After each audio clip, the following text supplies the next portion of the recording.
Good morning मेरे प्रिय छात्रों, मैं डॉक्टर किरण गर्ग और मेरी हिंदी क्लास में आपका बहुत बहुत स्वागत है।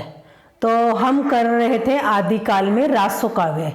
तो रासो काव्य के बारे में हमने पढ़ा और एक एक रासो काव्य की अब हम डिटेल कर रहे हैं, जिसमें हमने पहले किया था पृथ्वीराज रासो और आज हम नेक्स्ट रासो काव्य कर रहे हैं पृथ्वीराज रासो। तो पृथ्वीराज रासो के बारे में आज हम डिटेल जानकारी करेंगे। तो पृथ्वीराज रासो जो एक रासो काव्य है और रासो काव्य के साथ साथ यह एक वीरय काव्य है। इसमें एक विग्रहराज चतुर्थ और राजमती रानी राजमती के वीरय का वर्णन है इसमें, ठीक, उनकी प्रेम कहानी है और यह है विसलदेव रासो। तो विसलदेव रासो में क्या है, विसलदेव रासो का जो रचनाकार है, विसलदेव रासो का जो रचनाकार है वह है नरपति नालय। नरपति नालय विसलदेव रासो का रचनाकार है और इसका विसलदेव रासो में जो नायक है वह है विसलदेव तृतीय या फिर हम कहेंगे विग्रहराज चतुर्थ। जो विग्रहराज चतुर्थ है यह अजमेर के शासक थे और यह इनका नाम है विग्रहराज चतुर्थ और यह विसलदेव इनकी जैसे हम उपाधि मान सकते हैं, इनकी मतलब मेन नाम जो है विग्रहराज चतुर्थ के नाम से माने जाते थे और जाने जाते थे और अजमेर के शासक थे। और इनकी जो नायिका थी रानी राजमती इनकी नायिका के रूप में थी और विग्रहराज चतुर्थ नायक थे, ठीक है। तो जो रानी राजमती थी ये मालवा के राजा भोज परमार की पुत्री थी। यह मालवा के राजा भोज परमार की पुत्री थी नागमती और विग्रहराज चतुर्थ अजमेर के शासक थे, ठीक है। तो यह जो नायिका है, जैसे नायिका भेद होता है तो नायिका भेद में नायिका कई तरह की नायिका होती है, कोई किस तरह की कोई किस तरह की नायिका भेद में बताया गया है। तो उसमें जो ये नायिका है राजमती, ये किस तरह की नायिका है, प्रोषित पतिका नायिका मानी जाती है। प्रोषित पतिका नायिका वो नायिका होती है जिसको पति प्रवास के लिए गया हो, मीन्स बाहर गया हो और प्रोषित पतिका नायिका मानी जाती है यह राजमती रानी, ठीक है। तो फिर जो यह इसके बारे में कुछ लाइनें दी गई है, इनके समय के बारे में, जो इनका विसलदेव रासो का जो समय है उसके बारे में कुछ लाइनें दी गई है। जैसे शुक्ल जी की लाइनें हैं, 1200 बहोत्रा मझारी जेठ वदी नवमी बुधवारी। ये लाइनें बहुत फेमस लाइनें हैं, प्रसिद्ध लाइनें हैं, रामचंद्र शुक्ल जी की लाइनें हैं। 1200 बहोत्रा मझारी जेठ वदी नवमी बुधवारी। तो इनके अनुसार इसका जो समय है 1200 विक्रमी संवत 1212 माना जाता है और ईस्वी में अगर माने 57 माइनस करके तो यह 1155 ईस्वी इसका समय माना जाता है विसलदेव रासो का। रामचंद्र शुक्ल जी के अनुसार, इन लाइनों के अनुसार विक्रमी संवत 1212 और 1155 ईस्वी माना जाता है, ठीक है। फिर इसका जो बाद में संपादन हुआ वो था डॉक्टर माता प्रसाद गुप्त जी ने किया था और उनके अनुसार इनका जो समय है 14वीं शताब्दी माना जाता है और इसमें 128 छंद माने जाते हैं। इसमें कितने छंद है, 128 छंद है। तो यह डॉक्टर माता प्रसाद गुप्त द्वारा संपादित है और 14वीं शताब्दी की समय माना गया और इसमें 128 छंद है। तो यह इंपॉर्टेंट क्वेश्चन बन सकता है इसका कि इसमें कितने छंद है। तो सर्वमान्य जो छंद है यह 128 ही माने जाते हैं। फिर इसकी बात करेंगे कि इसका जो कैसी शैली में ये लिखी गई है, क्या था। तो इसका यह खंड काव्य था। एक तो यह काव्य कौन सा था, इसका खंड काव्य में माना जाता है विसलदेव रासो और मुक्तक शैली गेय शैली में ये लिखा गया था।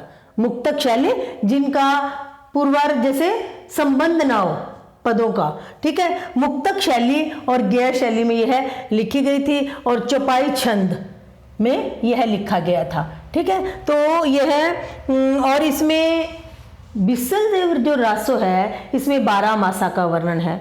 तो 12 मासा का जो वर्णन है अन्य कई रासो काव्यों में भी है। परंतु इसमें विशेष बात ये है कि जो बाकी काव्य में जो वर्णन है 12 मासा का, उसमें जो 12 मासा की शुरुआत है आषाढ़ मास से मानी जाती है, परंतु विसल देव रासों में जो 12 मासा का वर्णन है वह कार्तिक मास से माना जाता है। शुरुआत कार्तिक मास से शुरुआत होकर 12 मास का वर्णन है इसमें, और बाकी जो अन्य रासों काव्य या अन्य काव्य में जो 12 मासा का वर्णन है वह आषाढ़ मास से है शुरुआत। ठीक है, तो फिर इसमें क्या है, विसल देव रासों में संयोग और वियोग दोनों का ही श्रृंगार का वर्णन है। इसमें जो आपको कहानी में बताऊंगी मैं आपको संयोग और वियोग, वैसे ज्यादा क्या है प्रधानता इसमें वियोग श्रृंगार की है, वियोग का ज्यादा वर्णन है। ठीक है, और शुक्ल जी ने इसको वीर काव्य का प्रथम काव्य भी माना है।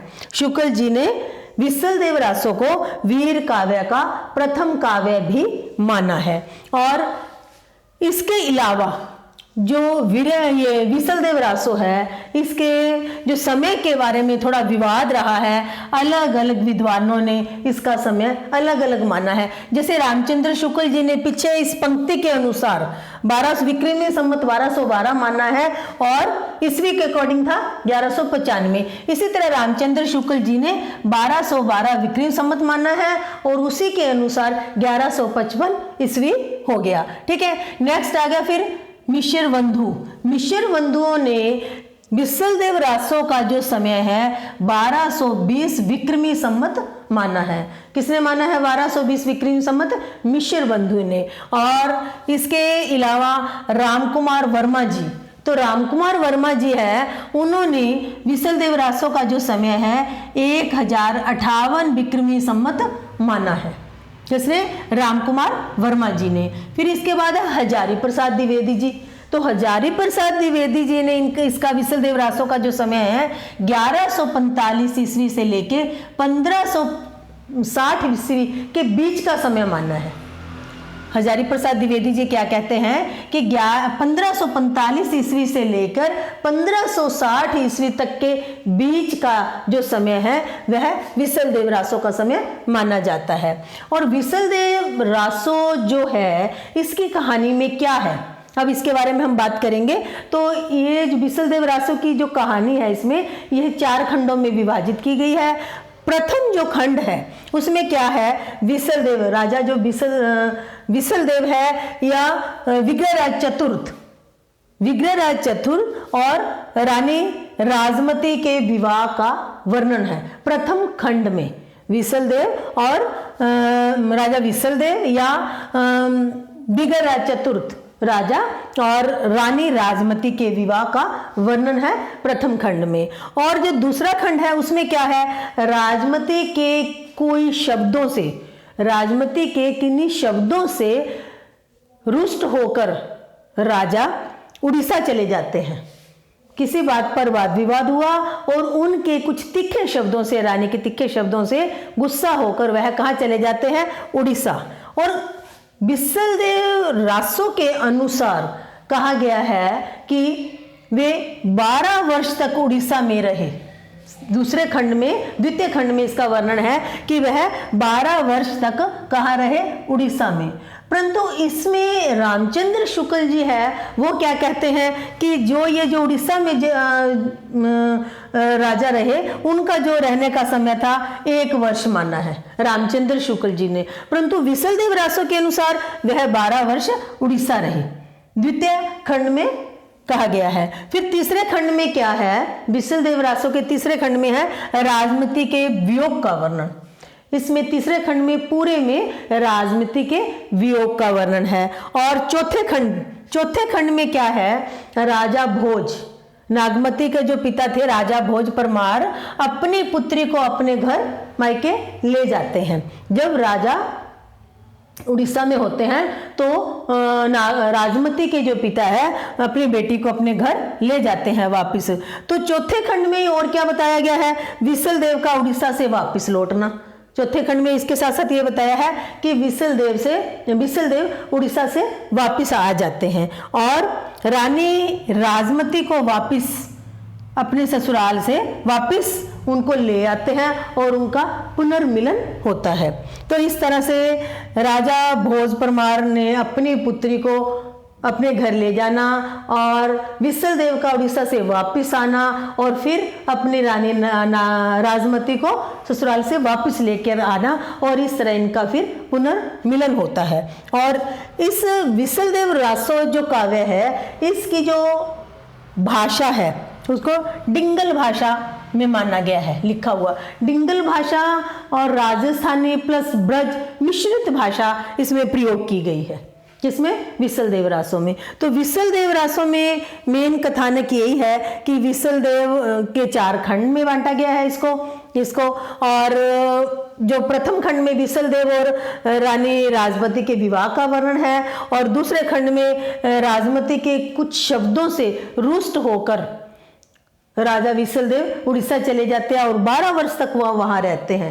तो पीछे से तीसरे जो खंड में क्या कहा गया है, राजमती पीछे से उनके वियोग में जो उसका वर्णन किया गया है तीसरे खंड में। और चौथे खंड में राजा भोज परमार अपनी बेटी को अपने घर ले जाते हैं और विसल देव का उड़ीसा से वापस आना और अपनी रानी राजमती को वापस अपने घर लाना, इसका वर्णन किया गया है और उनका दोबारा पुनर्मिलन होता है। तो इस कहानी में इसका वर्णन है विसल देव रासों की पूरी कहानी में। तो इसमें वैसे यह वीर काव्य माना जाता है क्योंकि इसमें संयोग कम वियोग विरह का ज़्यादा वर्णन किया गया है और विसल देव रासों को वीर काव्य ही माना जाता है।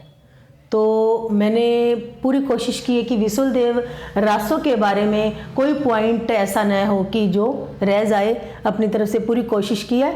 तो आप इसको ध्यान से पढ़िएगा और तैयार करिएगा एग्ज़ाम के लिए। और अगर आपको यह सब अच्छा लगे तो आप इसको लाइक करना, शेयर करना और सब्सक्राइब भी करना। Thank you.